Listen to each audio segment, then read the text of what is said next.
Well, joining us is Mr. Alfred Shivy Brooks. Thank you so much for being on here with me today. And we are here to talk about, obviously, is back to school. You are one of the most beloved educators in all of Atlanta. And you have a video out there that got a lot of views, a lot of heat, a lot of love. We're going to play that video right now so those watching can see.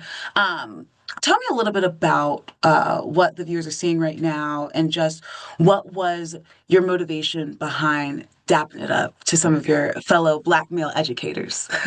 Well, first off, thank you so much for having me on and to share a little bit about, what happened here. So, I woke up one day and I just decided, to showcase the beautiful environment that I get the opportunity to work in. I get the chance to like travel around the country, working with educators in all different places and help get them motivated to go back to school and be energized for their kids. And I'm often told that I'm a unicorn in this space of education. And the realities are, Black men represent less than 1.6% of all teachers in America. And so for many people go through their entire educational experience never having a Black male teacher, or sometimes maybe only having one or having two. But at the school that I work at Charles R. Drew High School in Clayton County, I honestly get to show up every single day with over 50 other Black men in a traditional public school right here, in the suburbs of Atlanta. And so to be able to see every day myself reflected on every single hallway, to not feel alone, I don't take for granted what that is. And so I wanted to take a chance to like show the world how many Black men we had in our hallways and what it looked like to see. And, I'm just grateful that it resonated with so many people. Now, can you paint a picture for us outside of that school in Clayton County? What does it typically look like when it comes to the amount of Black men educators? And have you experienced spaces like this where you were just one, the only one of like two or three, or maybe even the only one in certain cases? I will say this.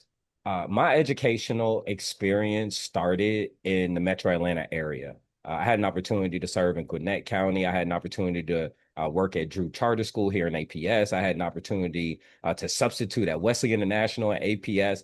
And in all those spaces, Black male presence can be seen and felt.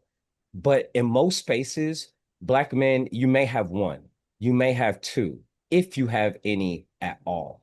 In too many schools across America, Black men unfortunately are not seen. And here's the reality. Look, we suffer the same consequence of the patriarchy as every other teacher does. Like at the end of the day, our field is grossly undercompensated. And I would offer that the main reason that we're undercompensated is that it is a female dominated field. And so because of that, it's hard for a man to be in this line of work and be a breadwinner, take care of a family, be able to get the bills taken care of. And so it does detract a lot of men from the field. And so that's why you'll see that for a lot of the men that do teach, we got to have other jobs. We got to have other things going on in order to be able to stay in the position, to stay doing the work. But nonetheless, the impact of the work and what we get to see, the reward from the young people that we get in come in contact with, that we get to impart some positivity. That's a great thing. One last thing I'll say is that there are studies that show that when Black men are present in schools, the outcomes for all students of all racial demographics, backgrounds, and gender benefit. They all do better. The likelihood that they'll drop out goes down. The likelihood that they graduate goes up.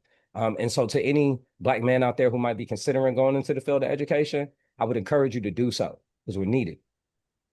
And I mean, you brought up a point that we probably don't have time to go into it and discuss it right now, but I do want to just get mini version of your thoughts because it is a loaded question. But that topic of teacher pay, I mean, you make a valid point. Educators, depending on where you are, because I know when I was working up in New York on Long Island, teacher pay on certain districts was quite high. Yeah. But Florida, where I grew up, here in Atlanta, where I was born, several other Las Vegas, where I've worked, that teacher pay is very low. Yeah. You get your insurance, you get benefits, but it's very low pay compared to, other industries that you could choose to go in, but you love it and it's such an important role. And without teachers, our nation would fail, right? So what are your thoughts on that? And could something be done to address that and change it and give teachers a competitive salary so that they don't have to have two or three jobs? They can just focus on their one. Yeah, I agree with you 1,000%. Something has to be done, and I do believe something can be done. Um, I had the opportunity to run for school board in the city of Atlanta and become the first active teacher to ever be elected to our school board. And one of the things that I advocated for, that I campaigned for, that was a mainstay objective for me was to increase our teacher pay and to make sure that no teacher who was hired into Atlanta Public Schools was hired into what we consider to be low income, essentially hiring teachers into poverty. So we moved that salary from 51,000 to 62,000. Mm. And so that was a substantial marker. And now we're in the move to have the average teacher salary in APS be $100,000 by the year 2030. So I say that to say, for me as an educator to now be in position to help shape what policy looks like, what budget looks like, to see other teachers be compensated at a wage that they deserve, a dignified wage, one where they could afford to live in the neighborhoods that they serve in. That for me shows that something can be done. And I'm proud to say that today, Atlanta Public Schools is the highest paying school district in the entire state of Georgia, and we plan to stay there. Thank you so much for that. I want to get back to the video a little bit because I think one of the reasons why it was so widely shared is because of the joy that Mm. you saw there, the smiles. What is that need for hope right now, especially in our schools? Yeah, I think, listen, hope is critical for change. Hope is critical for progress. But along with hope, you also have to have joy. And what I do know about the men who show up in our school is that they do so with joy in their hearts. Every person who I had the opportunity to shake hands with and who offered a smile back, that was a smile that was rooted in joy, that was rooted in hope, that was rooted in purpose. And so that's what everybody saw. Like they saw people who appreciate the opportunity to make impact on young people. They saw people who are grateful to be among each other and do the work. And that's what it is. There's a camaraderie, there's a brotherhood that we have among the men in my school, and it's something I wouldn't trade for the world. How do you think that is impacting the students and how they're learning? Yeah. Look, we serve in one of the most challenged communities in the metro Atlanta area.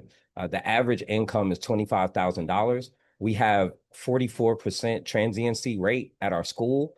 So we're up against a lot. But what I will say is, we lead the pack in Clayton County in many ways when it comes to academic outcomes. Our school is not on a turnaround list. And so even with all the challenges that we still have students going on to excellence. In fact, I'll say, the marker of success for our school is that many young people graduate from our school and come back to teach there. There are a number of people who teach at Charles R. Drew High School who were students at one time. So it truly is like a village restored that we have there. I think it's something very special. And honestly, I'm very grateful for you just to be able to share about something that I think goes underseen. And that's, look, the beauty and the power and the impact of urban schools and what we're getting done. I want to ask you this, Shivy, if I can. How do you address this conversation, right? That some people might come across. They see your video dapping up Black male educators and they say, well, why aren't you dapping up non-Black male educators? They probably want to get dapped up too. How do you navigate a conversation where somebody might not understand or see what you would say is important about this video and something that is not necessarily seen all over the place? How do you navigate a conversation like that? Yeah. I think that's an easy thing to understand, but a thing that maybe folks don't think about. Often it's hard to see people be for something and not against something. And too often people have been for something while at the same time being against someone else. Us celebrating Black men, celebrating Black teacher brotherhood is about exactly that. It is not to invalidate or devalue anyone else. We have Muslim brothers that serve at our school. We have white brothers that serve in our school. But the reality is that we serve in a majority Black district. And the truth is that too often Black men are not represented or seen in our schools. And so to be able to showcase that we're doing something different, that it's getting great outcomes, that, we're not some charter school, we're not some private school, we are a traditional public school where if you live there, you go there. And it's something beautiful in that. So, for those who might feel uncomfortable about it, I offer to you that there's something you need to investigate within yourself because we are simply celebrating who we are. And guess what? You get to do the same thing too. A message for the students and parents out there. We know that school is just getting started, and we know that some students don't even have their parental support. They may find a father figure in you guys at school. But what is your message to them and parents, if they are in their child's lives? Yeah.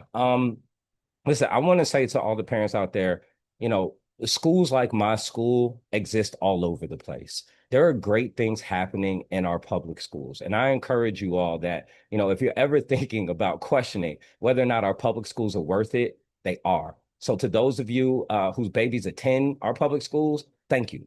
Thank you for being here. For those of you who are thinking about it, come on home. We'd love to have you here. We're doing great things, and we'd love you to be a part of the great things that are happening. I'm curious from you if you have ever had a black male teacher and who was your first if you did. You know what? When you brought that up at the beginning of the interview, I was trying to think back to see if I had one. And I don't think I have. And I'm just trying to think nice and hard through first. And my mom might call me up and be like, ah, ah, ah. Right, But right. to my knowledge, I can't remember. I don't think I have had one. 85% of teachers are white women. Hmm.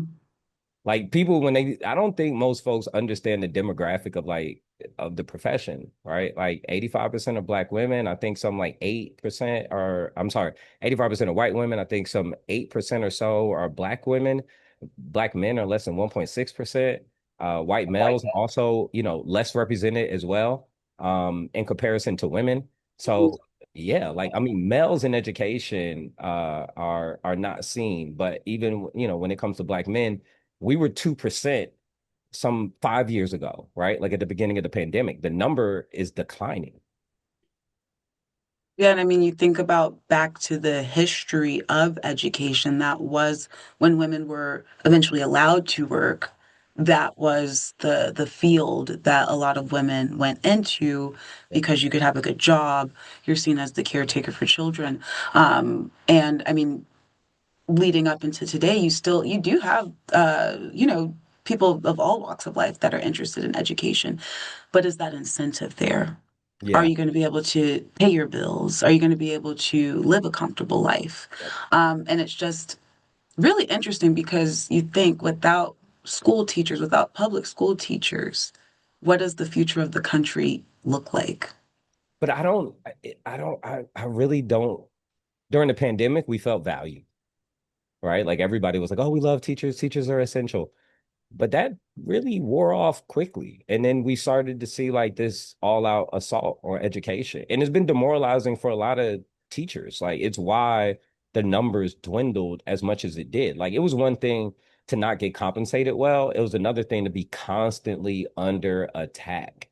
And I see I it think that all the time. changed. When do you think that changed? Has it, because how long have you been an educator? I've been in schools for 15 years now. When did you Uh, see that shift? oof. Or has it always been there? I would, to be frank with you, it's like around as the political tides have changed, right? Like after the Obama era, like that's when we really started to see like the rise of the Moms for Liberty. You started to see the rise of, book banning. You started to see the rise of like classroom censorship bills and all these different things. And that has become like, that's changed things. Yeah, we've done several stories on, just kind of being a teacher. I know, I want to say a couple of years ago, it was a fight to get teachers in the classroom because some people, they didn't want to get in trouble, or they were fearful of what they could and could not do. Um, so it's really interesting. And of course, different teachers have different perspectives. Different parents have different perspectives depending on who you ask. And we are hearing from your perspective, which we are super grateful for. But yeah, it's going to be interesting as just from a journalist standpoint to see as we continue to go through the years, and as a new generation of educators come up, as you age out and eventually retire and live Right. your happy life, that new generation is going to come up. So, what do you think, just as an educator right now, what can be done to make sure that that role is protected and that these schools are getting the best of the best, Mm. that people are really passionate about teaching our youth? Yeah, I personally think it all goes back to the basis of compensating teachers properly. And evidence of that could be seen like right here in APS. We've had 2 school years with, no or single digit vacancies, whereas some other districts have, more than 100 vacancies in some places. And so, when you're compensating teachers like a wage that is dignified, I think you'll find that folks are willing to sign up and show up. And two, you get more experienced educators as well. It, it's a hard job to do. As a teacher, we have more second to second decisions that we have to make than air traffic controllers.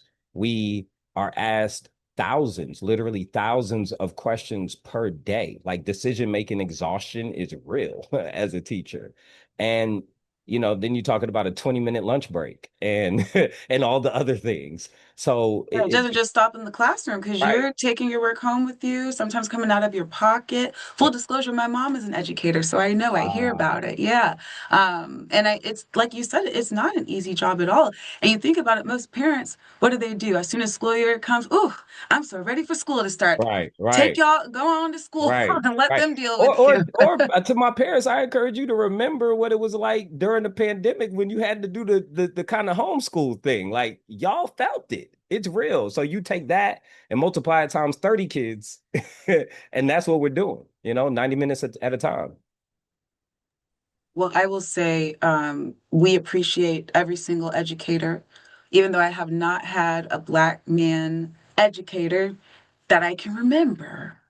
All of my teachers, most of my teachers, I think maybe I had beef with one or two back in the day, but most of my teachers, I truly, and even the ones I had beef with, I'm sure now as an adult, truly appreciate every single thing that you all do. It is one of, if not the most important jobs in a child's life. So we appreciate you. We see you and continue doing what you are doing because it's you all everybody does have a teacher that they will never forget. For me, it's Mr. Govero, my high school TV production teacher who has visited me at several different television stations. Mr. G, if you're watching, thank you so much. We love you, Gov. But it's just something that they make a mark in your life that you will never forget. And that is the foundation. And you have to have a strong foundation to keep it going. Amen. Well, thank you so much for your time. And to all the educators out there, happy new school year. I wish everybody favor and impact. Thank you so much.